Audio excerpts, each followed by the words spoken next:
အေးချမ်းစွာဘဝမှာနေခြင်းနဲ့ဆိုရင်တော့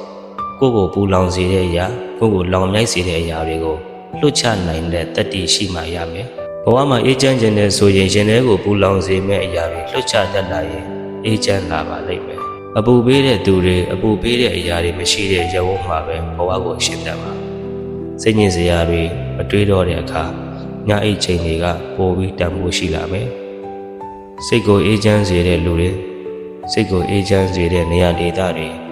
အပူတွေကင်းစင်တဲ့ရန်ဝန်းမှာပဲကိုယ့်ရဲ့ဘဝကိုတည်ဆောက်ပါတက်တန်းတိုတဲ့လူဘဝမှာအေးချမ်းအောင်မနေထိုင်တဲ့ရင်ဘဝကဘယ်တိတ်ပဲရှိတော့မလဲဒီနေ့ကစပြီးလွတ်ချတဲ့နာတွေကိုလွတ်ချပါကောင်းတွေကထုတ်ပြတဲ့နာတွေကိုထုတ်ပြပါဒါဆိုရင်ကိုလိုချင်တဲ့အေးချမ်းခြင်းငြိမ်းချမ်းခြင်းတွေအကြည်တက်လေးတွေကရောက်ရှိလာပြီးဘဝကိုအေးချမ်းပျော်ရွှင်စေပါပါတခါတည်းရန်ဘဝမှာအေးချမ်းခြင်းပါလျက်နဲ့ပူလောင်တဲ့အထက်